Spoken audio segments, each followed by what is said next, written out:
My attorney at that time, Marlene Gold,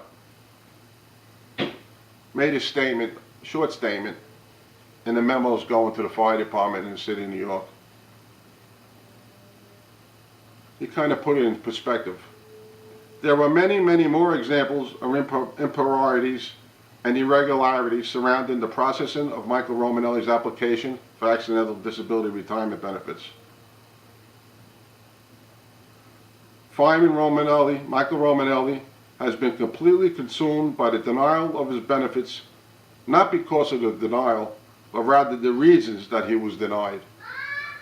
Should the Board of Trustees be so inclined, firefighter Romanelli can testify under oath and point out further irregularities. Surface it to state at this time that this denial is not a clean one, it is polluted and murky. Firefighter Romanelli must live with the determination for the rest of his life, and the Board of Trustees has to live with its determination.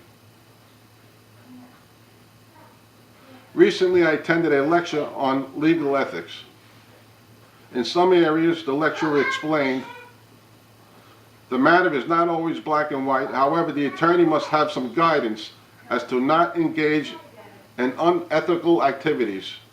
The advice given was that if it doesn't smell right, then it isn't right. A thorough review of firefighter Romanelli's case will reveal that it doesn't smell right. In fact, one might even argue that it stinks, that it's polluted from top to bottom.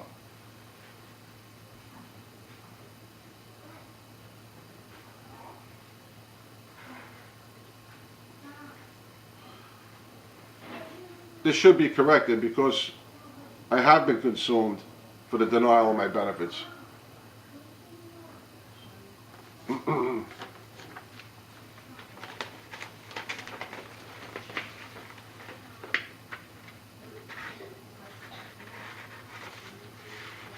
In his second letter, I truly hope that justice is done, Marlene Gold says. I truly hope that the Board of Trustees recognizes that this is a tainted denial, polluted from top to bottom, and again, only a reopening will remove the stink, no matter what the ultimate result.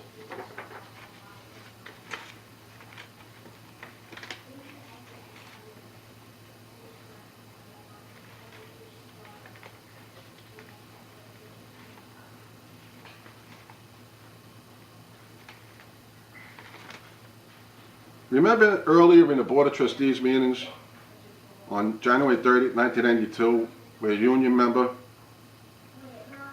Mr. Moore, my union member, asked the Corporation Council if the Board of Trustees fulfilled this responsibility under the administrative laws pertaining to my disability case, and Mr. Fink replied yes. Those laws state under Administrative Code 13-323, all documents must be read and answered to. I believe I might have read this before. It's the law anyway. I did my job, and I had to hire an attorney to help me. The union did the best they could.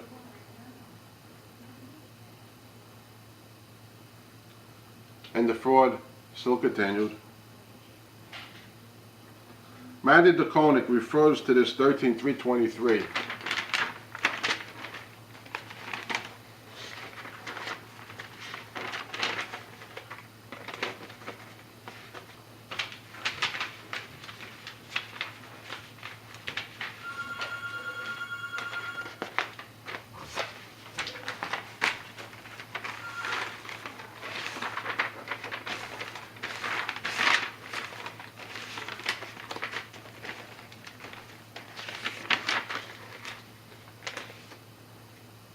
In her letter to Rosemary Cal, May 29, 1991.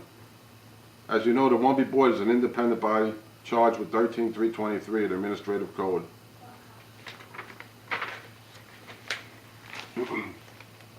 That's where all the documents are supposed to be read and answered to, pertaining to a disability case. I may have mentioned this. I apologize for repeating myself. This isn't easy for me to rehash and go over things I've been living with for 21 years.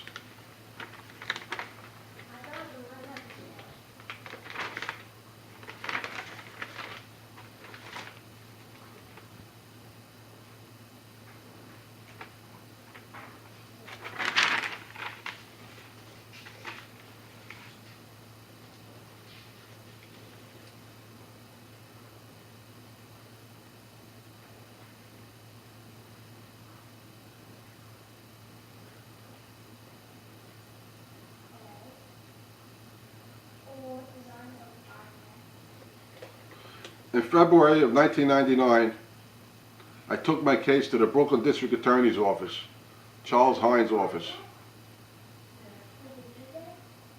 My wife and I, along with my new attorneys, Gary Berenholtz, and retired former criminal judge, Judge Ronald Aiello.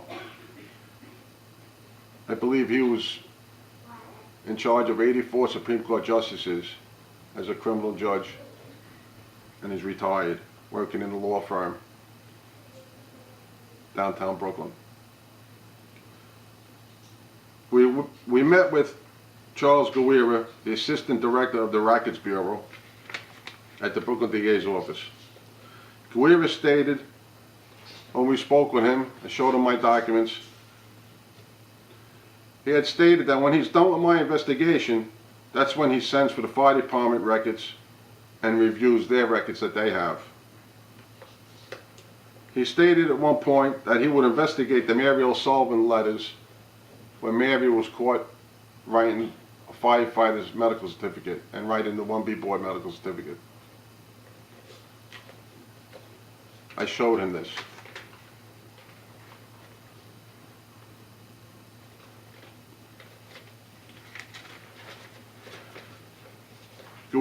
Mr. Guerra proceeded to look at my documents and decided to open up a criminal investigation into my pension fraud. After a few meetings with Mr. Guerra and my attorneys, and 16 months later, Mr. Guerra stated to my wife and I, and my two attorneys, that my disability case was the worst case of pension fraud he had ever investigated. He stated he used to work for the Mullen Commission, and he used to investigate police department pension fraud. And my case far outweighed any of the cases he ever investigated. Mr. Guerra stated that Marlene Gold and Mary O'Sullivan conspired to deprive me of my line of duty disability pension. That these two individuals committed pension fraud. Then Guerra stated that he's not sure. There may be a problem with the statute of limitations. My question is, why would a DA investigate for 16 months if there was a problem with the statute of limitations to begin with?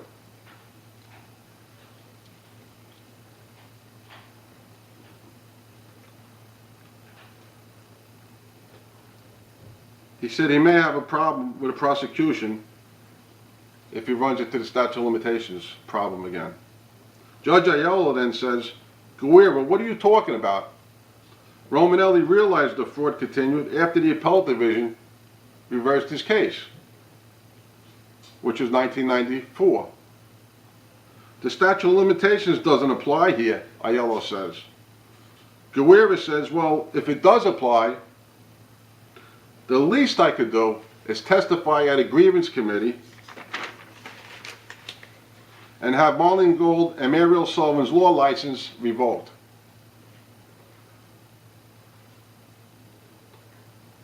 When I asked Mr. Guerra about the Mary O'Sullivan letters after the 16-month investigation, Guerra stated that the fire department covered it up.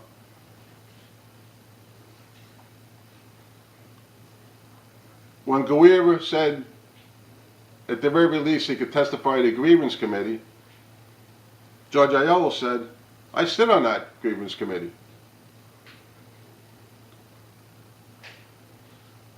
Guerra then says he has to check to see when Mary O'Sullivan got her law license.